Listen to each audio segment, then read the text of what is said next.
This is Sally welcoming you to the 2138th edition of the Enfield Talking newspaper, Dateline the 5th of April 2018. The readers this week are Joan, Geoffrey, Colin and Sally, with Robin on the controls. The editor was Phillip, and the production and distribution team is Keith, Phillip and Reena. Our title music is Country Rock Polka, composed by Pat Prilly, Fernand Bouillon, Harry Brewer, and performed by Jean-Jacques Perry, and is used with his kind permission. The local news stories that we will be reading come from the Enfield Independent and the EN magazine, and are their copyright. The events information has been collated by us from other sources. The lead story this week is Appeal to Bring Leonilla Home. Before the news, the sunrise and sunset times for the week beginning the 9th of April are sunrise at 6:18 and sunset at 19:45. Do get in touch with us to share your own news and special announcements. We love to hear from you. If you have any comments about the Enfield Talking newspaper, please phone Diane de Jersey on 0208 805 6578. She is your listener's representative and will be pleased to help you. Now Joan will read the first item of local news. Appeal to bring Leonilla home. A husband and father has told of his wish for the body of his wife to be returned to the UK for her funeral. Joel Cachero, 48, from Enfield, lost his wife of 20 years, Leonilla Cachero, on March the 28th to an aggressive breast cancer she had battled for 4 years. Leonilla, the mother of the couple's 4 children, was 51. In a last-bid attempt to save her life, Leonilla, also known as Annie, travelled to her home country of the Philippines in January to seek further medical help when the cancer spread to her lymph nodes. Her body is being held at a morgue in the Philippines until enough money is raised to bring her back to the UK. Her closest friend, Subhashini Mahesh, said Leonilla had lost faith in treatment, including the chemotherapy she received at North Middlesex Hospital. Subhashini added, Annie was a fighter and would try anything to hold on to her life for her children. This was her last bid. Joel, who is from Dagupan City in the Philippines, met his wife in 1989 at St. Matthew's Christian Church in Bayswater, where he was a sound technician. Leonilla, who was born in Mangaldan, was a midwife and singer in the church choir. They fell in love and married in June 1998. Together they had 4 children, Reese, 19, Leah, 15, Jethro, 13, and Sarah, 11. Joel recalled his happiest moments with his wife as being together in their morning prayers. He said, we would sing and play the piano, and he was a brilliant singer. We are all singers in the family. But now we are one short of the melody.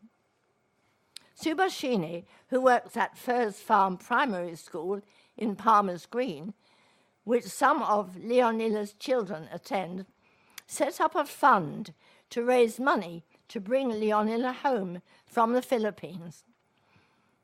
The target is £7,000. Joel admitted the true cost would be closer to £10,000, but that he did not want to ask for money. He said, processing of documents has been so difficult, and it would cost £5,000 just to travel to see her. The children want to see their mother for the last time. I don't want the money, just the help to bring her back. I want a professional person to help me and help with the children's education.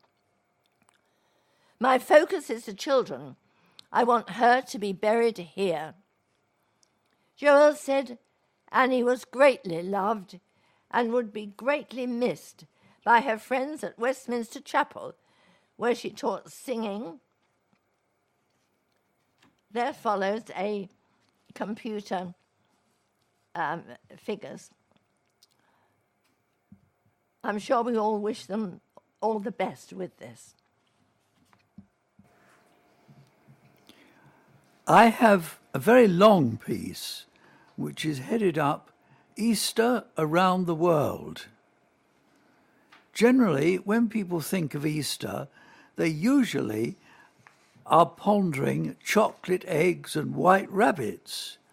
These light-hearted images are associated with the arrival of spring and the renewal of life.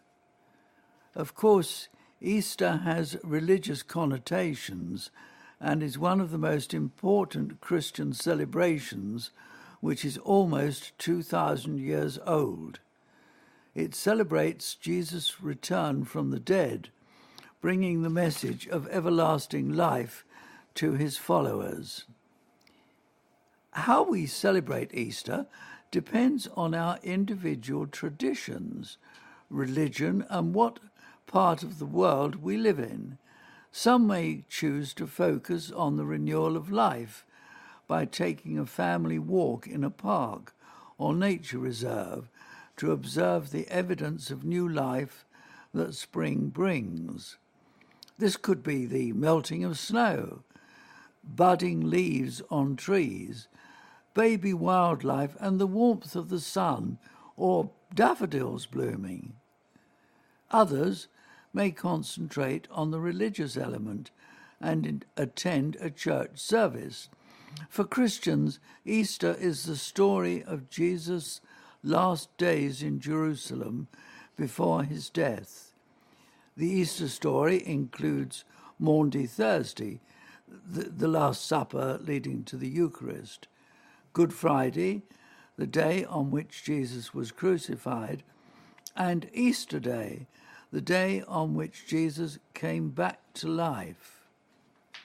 Of course, the traditional celebration of Easter for children is the arrival of the Easter Bunny with his basket of chocolate treats, along with Easter cards and presents. Other foods associated with the holiday are hot cross buns, traditionally eaten on Good Friday, and Easter biscuits, which are traditionally served after church on Easter Sunday, presented in a bundle of 3 to represent the Holy Trinity. Of course, there are different celebrations in different parts of the world. In Australia, the legend of the Easter Bunny is very much an integral part of Easter in Australia. On Easter morning, the bunny delivers chocolate Easter eggs to children. However, since rabbits are unpopular among the locals because of the damage they do to agricultural crops, in 1991 a campaign was started by the Anti-Rabbit Research Foundation to replace the Easter Bunny with an Easter bilby. That apparently is an endangered native species. The bilby is a small rodent with a long nose and has rabbit-like long ears. Australia's largest annual event is Sydney's Royal Easter Show. It shows the rich Australian heritage ranging from bushman culture to the urban city life, and it takes place at the Sydney Olympic Park over a 2-week period, which includes the Easter long weekend. The show is a reflection of rural Australia with rural and farming communities, and they exhibit their livestock and produce. Going alphabetically, the next one on the list is Brazil, where the Easter celebrations begin with the Holy Week rituals, which involve the blessing of the palm branches woven in intricate patterns representing crosses, banners, letters, and other related objects. Like in many other countries, worshippers in Brazil take part in procession walks carrying the statues of Mary and Jesus. Pacoca is a special Easter delicacy in Brazil, and it's prepared by mixing crushed nuts, preferably peanuts, and other ingredients, including sugar, to form a paste which is given to visitors. The world-famous Rio Carnival in Rio de Janeiro precedes the Easter celebration in Brazil. The carnival takes place during the days preceding Ash Wednesday, the first of 40 days of the Lent season. As Easter Day approaches, Brazilians are kept busy with the preparations for the festival. The streets are filled with shops and stalls raised specially for selling the Easter bunnies. On Easter Day, gala carnivals are organised everywhere throughout the country to commemorate the resurrection of Jesus Christ. Another tradition in Brazil is the worship of the Brazilian flower Macila, which only blooms in Lent, and it is celebrated on Palm Sunday. The flower is later used as a herb, which is believed to cure many diseases. We move now from Brazil to Bulgaria. The Bulgarian Good Luck Crack is a unique Easter celebration to Bulgaria. Eggs are cracked after midnight service and over the next few days during the festival season of Easter. At Easter, the eggs are cracked before lunch. The egg that is cracked on the wall of the church is the first egg that people eat after a long feast. And people take turns in tapping their eggs against the eggs of others, and the person who ends up with the last unbroken egg is believed to have a year of good luck. Finally, in Bulgaria, Easter is believed to be incomplete without the traditional recipes indigenous to the country. The traditional Easter recipes served on the festival in Bulgaria include banista, which is Bulgarian pastry, palachini, which is a type of pancake, and baklava.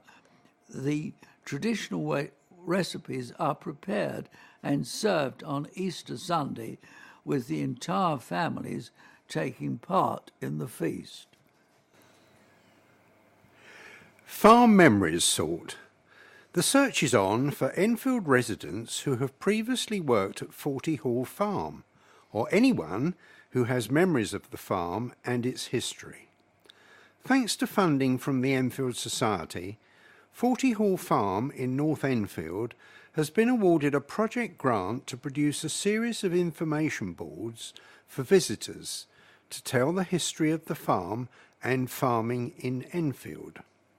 Farm manager Kate McGeever explains, "The farm has been open to the public for several years, but we have not been very good at telling our visitors about the development and history of the farm. Our generous grant from the Enfield Society will change that, allowing us to produce and install a series of information boards to tell the farm's history. We already have some information about how the farm has developed over the years, and have also gathered lots of useful information from the local archives at the Dugdale Centre. But what we really want to hear and collect are people's memories of the farm, especially from those who might have worked here over the years. 40 Hall Farm is run by Capel Manor College. The farm is part of the 40 Hall estate and would have originally been a home farm, producing food for the people who lived and worked on the estate. Since the 1950s, the farm has been run as a separate agricultural business, with several tenant farmers leasing it over the years. If you used to work at the farm, or know someone that did, or if you have any memories of the farm that you'd like to share for the History Project, please contact Kate McGeever by email 40hallfarm@capel.ac.uk. This is a letter from Simon Gillespie, Chief Executive at the British Heart Foundation, and it's titled On Hunt for Heroes. A national charity is on the hunt for local heroes. The British Heart Foundation, BHF, is launching their Heart Hero Awards 2018 and asking for people to nominate their heart hero. The awards, which are now in their 4th year, recognise the different ways people fight heart disease. This year there are 3 categories: Healthcare Hero, Young Heart Hero, and the Inspiration Award. The Healthcare Hero Award will recognise a doctor, nurse, or person working in a healthcare setting who has made a special effort to make a difference to the life of a heart patient or their family. The Young Heart Hero Award will go to an exceptional person under the age of 18 years who has done something amazing for the BHF and is a source of inspiration to others. The Inspiration Award will recognise a person who inspires others through their determination and dedication, whether that is through their fundraising efforts, taking part in a physical challenge, organising an event, or volunteering activities. Nominations are open until the 11th of May at 4 p.m. The winners will be announced at a gala award dinner that will take place in London on the 5th of October. Heart and circulatory disease impacts on the lives of millions of people across the UK. Yet there are so many ordinary people who, when confronted with that challenge, are doing extraordinary things. The Heart Hero Awards recognise and celebrate the efforts of those who are working selflessly to make life better for other people. So if you know someone who is making a difference, then please put their name forward so that their contribution can be recognised and honoured.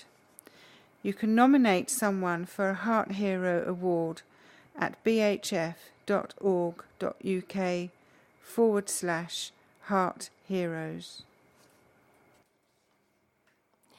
Are you feeling a bit low after that very long cold winter? If so, boosting foods. When the alarm goes off at 6:30 a.m, most of us turn to coffee to help power us through those painful first hours of the day. But your early morning cup probably is not the best answer to your problems. Sure, you'll feel great when the initial caffeine buzz kicks in, but once the high wears off, you'll be left feeling foggy and sluggish. If you've literally burnt the midnight oil, your best stay-awake strategy is to supercharge your breakfast with healthy, energy-boosting foods. Here are 6 of the best. Bananas. Thanks to its winning mix of vitamin C, antioxidants and fibre, bananas are a brilliant way to kickstart a groggy morning. They contain 3 natural sugars, sucrose, fructose, and glucose, which are converted to energy in the blood, giving you an instant hit from the first bite. Salmon. Try a smoked salmon and cream cheese bagel for breakfast next time tiredness strikes. Salmon contains omega-3 fatty acids, which are essential for brain health, energy production, and circulation. Lemon water. Simply add some fresh lemon juice to water to make a cheap and easy energy drink at home. Lemon water is high in vitamin C and packed with electrolytes critical for cells to produce energy. Green tea. Green tea still contains caffeine, but there's much less of it than in a cup of coffee. So it'll give you that much needed buzz, helping you concentrate, but it's far less likely to make you crash later on. What about eggs? Eggs are high in iron and protein, which will give you sustainable energy throughout the day. They also contain an essential nutrient called choline that's vital for brain development, muscle movement, and maintaining a healthy metabolism. Nut smoothie. Smoothies are a brilliant morning option to grab on the go. Cashews, almonds, and hazelnuts are high in magnesium, which plays a key role in converting sugar to energy. I have something from the Enfield Independent. It's a very sad report written by Alex Alley, and it's headed up, "Injuries Likely Caused by Being Shaken." It says, a father who killed his newborn son by shaking him to death has been convicted of manslaughter and jailed for 8.5 years. Alejandro Rubin was only 45 days old when he was admitted to Great Ormond Street Hospital with serious brain, head and eye injuries, and he died on February the 24th, 2016. Alejandro's father, Pedro Rubin, aged 43, had been looking after his baby boy at the flat he shared with his partner in Finchley Road, Camden, on the morning of February the 20th, 2016. Rubin of Southgate, Enfield, said little Alejandro had slipped out of his bouncer and fallen onto the wooden floor while he had gone to fetch him a bottle of milk. Later, he claimed he had shaken Alejandro to revive him after the fall. Rubin was convicted of 1 count of manslaughter following a trial at Blackfriars Crown Court on March the 28th. Olgo Spelanjo from CPS London's homicide unit said although Rubin called 999 himself, the prosecution was able to present a number of medical professionals as witnesses who were clear that Alejandro's fatal injuries were far from being caused by a fall from a low-level height. Many of them pointed to medical evidence that showed Alejandro's injuries were most likely caused by being shaken or thrown. Deaths involving infants are particularly tragic, and the CPS will always consider the evidence and circumstances surrounding each individual case before considering whether it is in the public interest to bring a prosecution. Plastic roads. Enfield is leading the way in the war on plastics, having trialled a revolutionary product made with waste materials to resurface the borough's roads. Enfield is the first London council to use a trailblazing asphalt waste plastics mix developed by Lockerbie-based firm Macreba. The successful resurfacing of a section of Green Dragon Lane has led Enfield Council to secure additional funding from Transport for London for further trials in the borough, using the same product to improve a number of bus stops. Enfield Council hopes to use the new mix, which is tougher and more durable than standard tarmac, to resurface roads across the borough. Enfield Council's Cabinet Member for Environment, Councillor Daniel Anderson, said, "We all know that plastics can have a devastating impact on the environment, particularly when the product reaches our seas and oceans. We all have a responsibility to step up our efforts to help the environment by recycling more, upcycling and responsibly sourcing materials.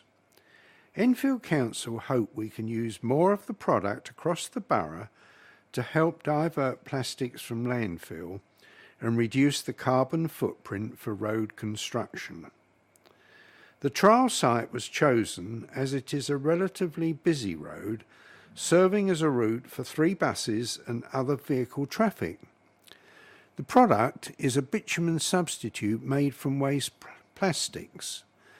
Monitoring of the road has shown the asphalt mix is performing well and is proving to be a long-term, durable solution to road resurfacing. The production and disposal of plastics has mushroomed over the last 50 years. Ocean Watch estimates there are 140 millions of tonnes of plastics in the world's seas and oceans.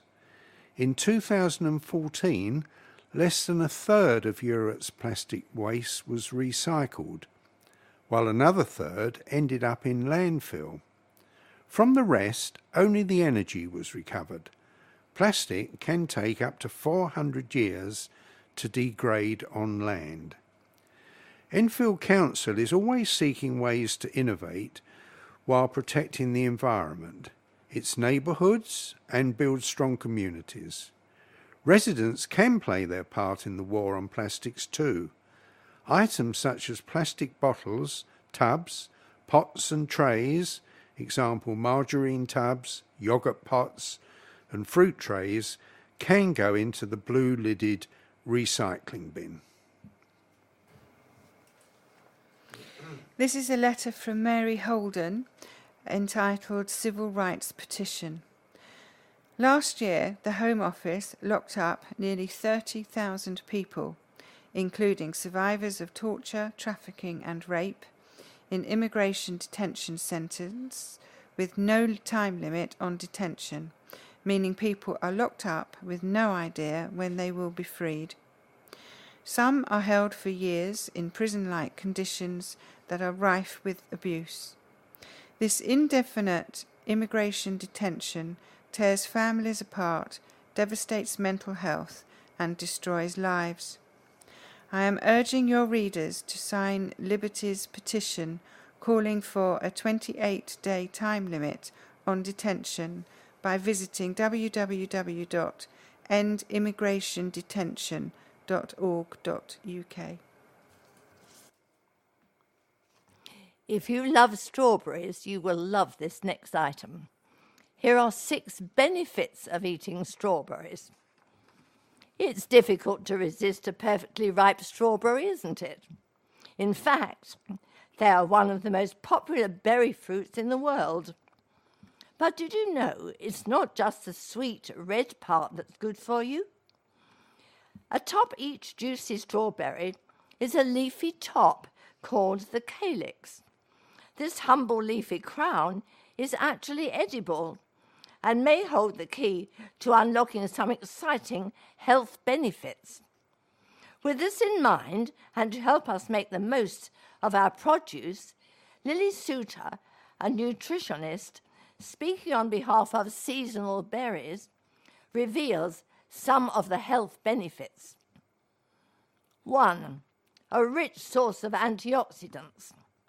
Antioxidant-rich foods are important to help protect your cells against the effect of free radicals, harmful molecules produced from pollution, sunlight, smoke, and even prolonged exercise. Strawberries are a rich and diverse source of antioxidants. However, what's less well known is that strawberry calyx contains antioxidants too, says Souter. 2. Supports the immune system.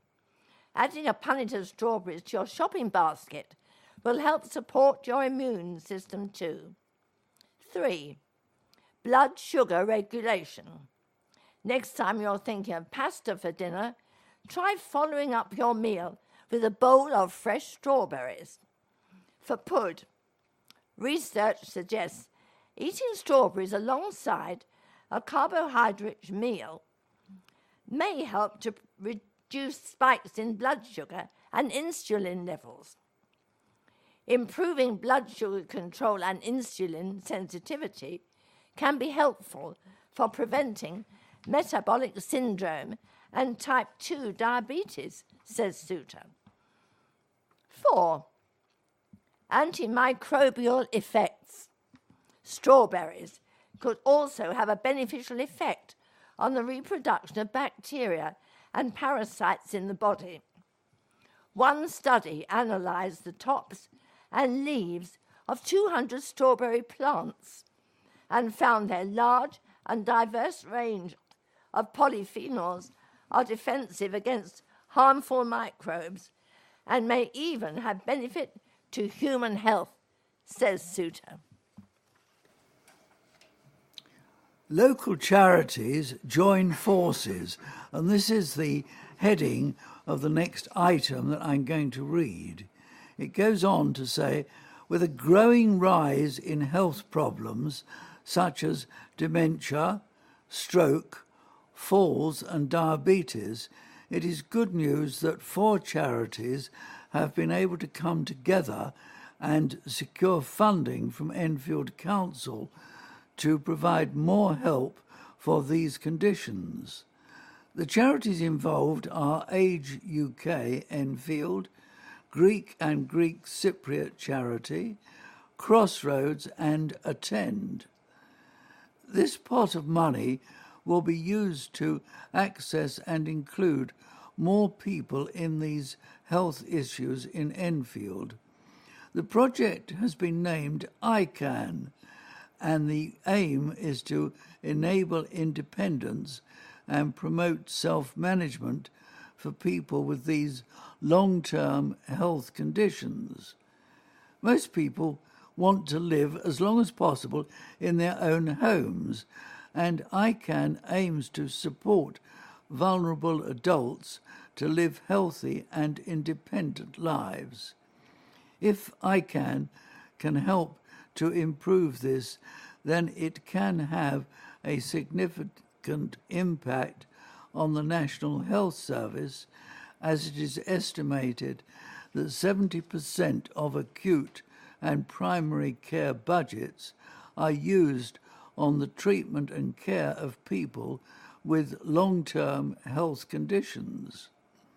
The emphasis will be on more education and prevention or slowing down of these conditions for anybody over the age of 18, and this will be particularly relevant to diabetes, where we're seeing more younger people developing the disease, and it's hoped to send a positive message to show people there are solutions and benefits to better management of their conditions.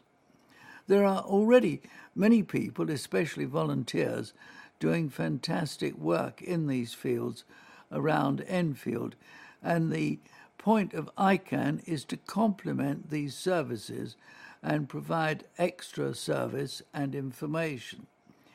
The amount of people living with dementia is set to rise from 850,000 to 1 million by the year 2025 in the UK. The rate of diabetes is increasing, and if obesity continues to rise, then it is inevitable that diabetes will rise also. Similarly, strokes often have devastating impact on the individuals and their families. Following a diagnosis of these conditions, it can sometimes be very difficult to know where to turn and how to get help. ICANN hopes to improve this access to information. The groups will be setting up information stand in GP surgeries and community centres around the borough, and they hope to be visibly out and about at several locations, including the Dugdale Centre, Civic Centre, libraries and large supermarkets, community and leisure centres. The ICANN project can help provide for people with these health conditions by offering assistance in a holistic manner, by signposting to carers and accessing benefits, support networks, power of attorney, and socialisation. Socialisation is sadly another growing problem, so much so it has been recognised by the government, who have appointed a minister for loneliness. There are an estimated 2 million people in the UK over the age of 75 who live alone, and many of them report they can go for days, even weeks, without any social interaction. This is something that perhaps all of us could try to be aware of. Anybody who is concerned for themselves or a relative about any of the above issues, please contact the ICANN service on 0208 375 4103. I'll give you that phone number again, 0208 375 4103. This is a letter headed Lottery Awards Deadline. There is still time for your readers to recognise ordinary people doing extraordinary things. The National Lottery Awards 2018 are open for entries, giving lottery-funded projects a chance to dazzle in the limelight. The National Lottery Awards recognise the inspirational work carried out by organisations who use national lottery funding as a force for good to transform communities and change lives. They celebrate the amazing work and tireless efforts behind the success of local arts, education, health, environmental, sports, heritage and community projects. Every week, national lottery players raise £30 million for good causes, and since 1994, more than 525,000 lottery grants have been awarded. This has raised vital funds that fuel new opportunities, encourage creativity, fund sports projects, and tackle loneliness, to name but a few, which could not have happened without the support of national lottery players. 7 projects will be recognised at a star-studded awards ceremony broadcast on BBC One later this year, and each will win a £5,000 cash prize. You can nominate your favourite National Lottery-funded project by visiting www.nationallotteryawards.org.uk/awards. This is a letter from the Reverend Ambassador Ronald James Phippen of Lynmouth Avenue, Enfield. It's entitled Equality of the Sexes, and some listeners may find it a bit controversial. He says, recently, The women's emancipation movement celebrated their 100th anniversary. They have succeeded in getting equality with men, led by Mrs. Pankhurst. Today, their success has meant women becoming members of Parliament, as well as success elsewhere. Indeed, this equality has reached superiority achievement for women over men becoming prime ministers. The word woman really means a woman originally created out of man. This therefore implies they cannot be equal. Indeed, the Bible clearly declares that Eve was made out of Adam's rib. I firmly believe that what the Bible says, which is relevant for today and forever. And yet, why does God allow it? One day we shall all be judged, and it will surely be difficult for women who believe in equality to argue against God's word there on Judgment Day. This is an item about our local theatre, Chickenshed. Mental health in the spotlight during spring theatre season. 3 geese in a flock.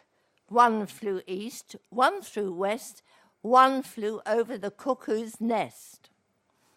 As a part of Chickenshed's 2018 spring season, they are looking at health as a theme woven throughout the various plays. Ken Kesey's 1 Flew Over the Cuckoo's Nest is an iconic story looking at mental health. The Chickenshed production works inclusively with a diverse cast who bring their own unique personalities to the storytelling, bringing a new and fresh perspective to a much-loved story. This play, by Dale Wasseran, tells of Randall Patrick McMurphy, who agrees to be committed to an asylum for mental assessment rather than spend another spell in jail. His rebellious instincts throw him into constant conflict with the hospital authorities, and as he attempts to help the other patients take control of their lives, he comes to a devastating discovery of where true power lies.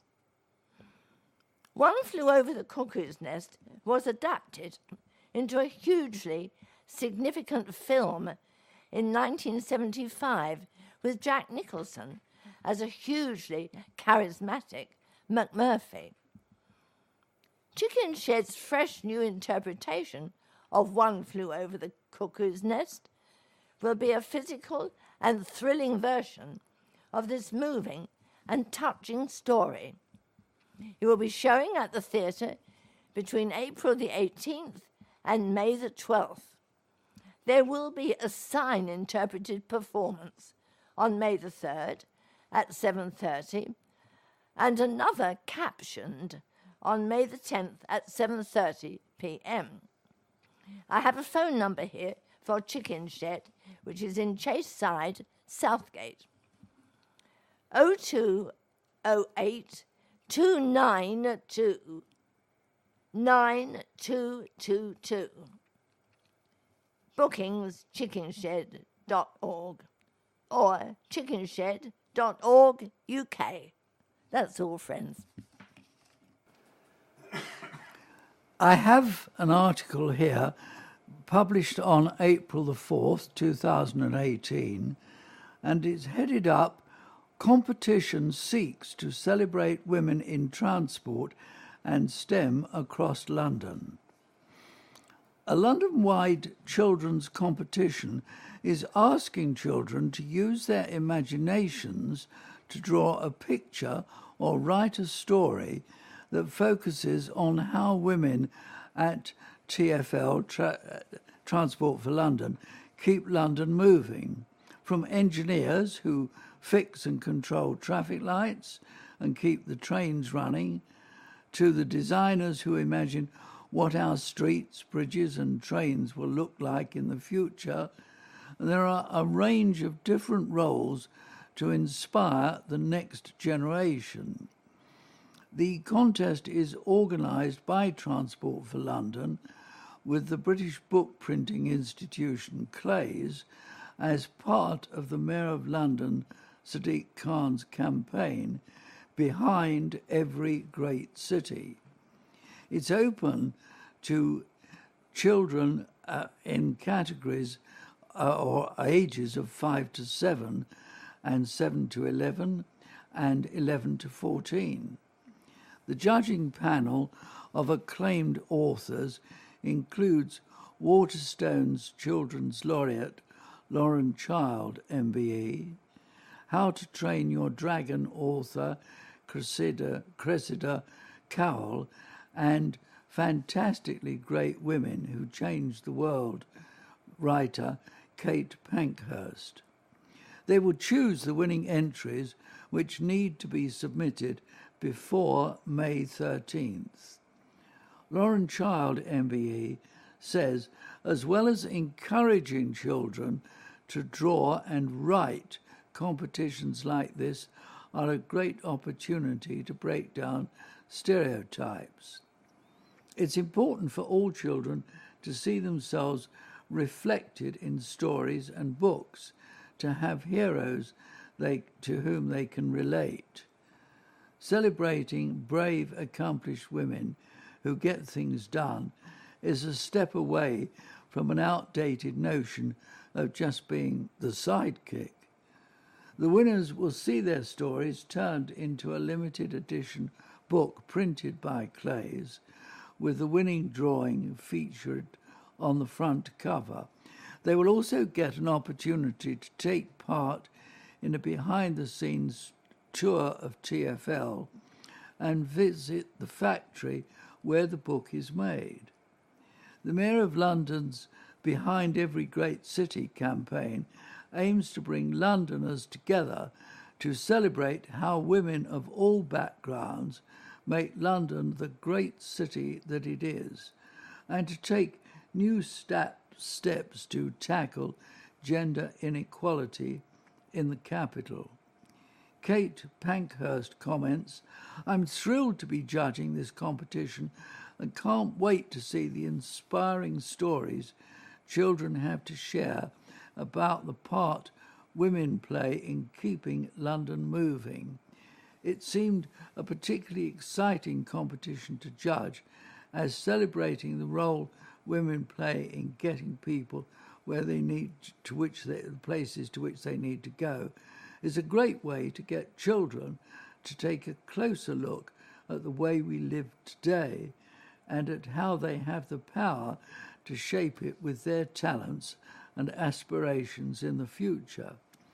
The competition is part of a wider drive in the transport industry to encourage more women to consider a career in transport and more young people in science.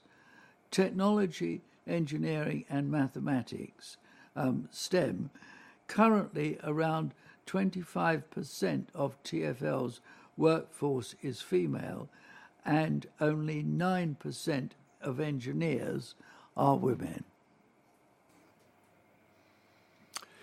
And now for a sporting item. It's headed, Towners suffer second half thrashing at Harrow's hands. A trip to Dorking Wanderers on Thursday night will give Enfield Town the opportunity to quickly move on from a dismal second half display which saw them crash to a 5-0 defeat at Harrow Borough on Monday. There was little sign of what was to follow during a goalless first half on a pitch that had stood up well to the incessant rain, but the Towners were to be ruthlessly punished for not taking their chances during the opening 45 minutes. It started going wrong for Enfield within 2 minutes of the restart, when Ryan Blackman was adjudged to have fouled an opponent midway between the penalty area and the touchline. Curtis Cumberbatch whipped the free kick towards Joe Wright's near post, and the goalkeeper was unable to keep it out. The Towners weren't far away from equalising when Aaron Green hit the outside of the post, but they were to find themselves 2 down after 55 minutes when Cumberbatch scored his second from Charles Banya's cutback. A third goal followed 3 minutes later when Sean Preddy was left in acres of space and Ryan Moss completed Enfield's bad day by scoring twice in the final 15 minutes. The outcome might have been very different had Town managed to capitalise on their chances in the opening period. But Brad Wadkins had a 10th minute goal ruled out for offside before Tyler Campbell was denied by Melvin Minter as he poured down on goal. Another opportunity came and went when a Wadkins knockdown landed at the feet of Ryan Blake, who looked certain to score, only to see his effort deflected behind. The start to the Easter programme had been more enjoyable for Town as a late double sealed a 2-0 home win over Brightlingsea Regent on Saturday. It looked increasingly like Andy Leese's men would have to settle for a goalless stalemate, but with a minute of normal time remaining, substitute Liam Hope released fellow replacement Blake with a superb pass over his shoulder, and Blake kept his composure to round the keeper and score. A similar move resulted in a second goal in injury time when Hope again played the ball to Blake. He burst away from the defence before unselfishly squaring for Green to tap home. Prior to the late double salvo, Wright had been the standout performer for the home side, touching a first-half chip from Aaron Condon onto the crossbar and making a number of other important saves. Enfield has also threatened to make the breakthrough, with Wadkins seeing a close-range effort cleared off the line. The up-and-down Easter has left the Towners 17th in the Bostik Premier Division table, 3 points and 3 places beneath their opponents on Thursday. Children don't go to dentist. Hundreds of parents in London did not take their children to the dentist last year, figures show. A survey conducted by researchers NUU revealed the London boroughs where children have the cleanest teeth. Here are the percentage of children who saw a dentist last year, broken down by borough. In Waltham Forest, only 42.12% of children saw a dentist. In Barnet, it was 45.16%, and in Enfield, 47.56%, followed by Harrow with 47.88%, then Redbridge with 53.96%, and Haringey with 59.33%. Some 76% of parents did not trust their children to brush their teeth, and 45% of parents neglect taking their children to the dentist because they do not have time. Here is another sports report. 3 Enfield Ignations players, Ethan Rennie, Ben Mills and Cairo Sango, all played their part as Hertfordshire under-20s sealed a semi-final spot in the national county competition by overcoming Gloucestershire 10-3 at Hoe Lane. The Easter Sunday clash, in which defences were largely on top, saw Hearts earn victory in the opening 25 minutes by claiming the only tries of the game. After winning a penalty, Hearts deferred to the catch and drive at the line-out to claim their first try by mauling their way over the line in textbook fashion. The second score, in marked contrast, highlighted their handling skills after a fine cut-out pass opened up the opposition defence, with a full-back deftly finishing off the overlap opportunity.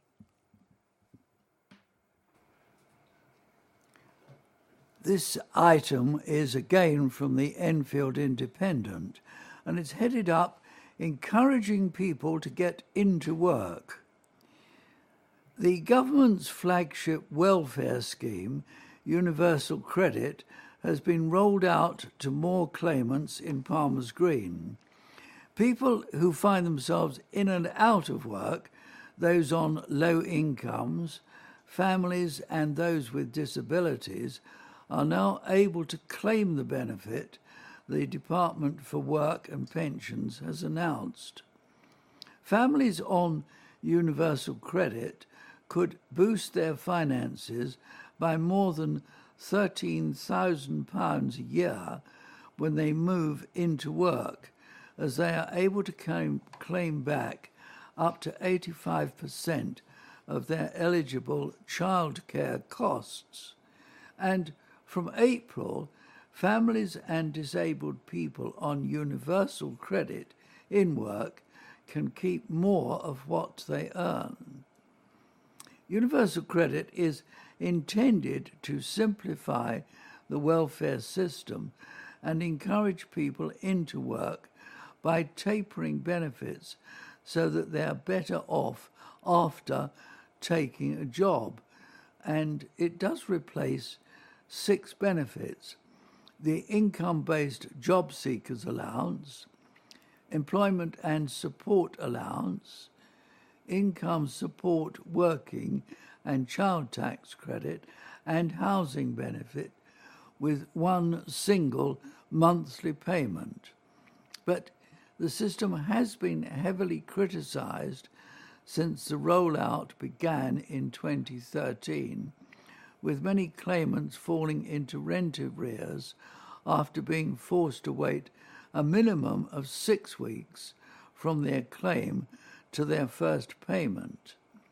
The government aims to consider addressing these problems and has enabled people to request an advance payment if they are unable to wait. It's also introduced a more generous taper rate so that households keep more money for every pound they earn when someone does actually move into work. The Minister for Employment, Alok Sharma, says Universal Credit is central to our commitment to help families improve their lives by moving into work. We know it's working. With Universal Credit, people are moving into work faster and staying in work longer than under the old system. Pratibha Ramsey, West London District Job Centre Plus Service Leader, added, Universal Credits offers tailored support, which includes more personalised help from a work coach. The new system is also more flexible, which means that people can take on short-term work to develop their skills and build up their experience. Our staff are trained to support people throughout the claim process, and we'd encourage anyone who needs extra help or information to come and talk to their work coach. And now for a final sporting item, which is headed Borough out to tame lions. Enfield Borough Football Club are due to return to Spartan South Midlands League action tonight when they entertain London Lions. That's Thursday night. Marvin Walker's side had a weather-enforced break over Easter after Saturday's trip to Woodson Park suffered the same fate as the majority of the games in Division 1 due to the wet weather. Although 9th place Borough will have home advantage, they will come up against a Lions side third in the table, though they are 6 points behind Baldock Town, having played 1 game more. Enfield's last outing saw their Middlesex Charity Cup hopes come to an end at the quarter-final stage as they were beaten 3-1 at home by Hampton and Richmond Borough. Facing a side that plays 4 levels above in the football pyramid, Borough were 1-0 down at the interval, but they equalised in the second half when Richard Ennin charged down an attempted clearance and the ball ran into the path of Tage Kennedy, who coolly slotted home. But Hampton were to restore their lead within 5 minutes and added a third 7 minutes from the end of the contest. We have reached the end of our programme for this week. Thank you for listening. So from the team of Joan, Geoffrey, Colin, Sally and Robin on the controls, it's goodbye. Please remember to turn over the address label in your postal packet, put the memory stick into the packet in a closed position and return it to us as soon as possible, in readiness for the next edition. Don't forget you can call Diane de Jersey regarding any help you may require in connection with Enfield Talking newspaper on 0208 805 6578. Coming up next, the latest news and information for the Greater London area from InfoSound. And the Enfield Talking newspaper will be with you again in 1 week's time.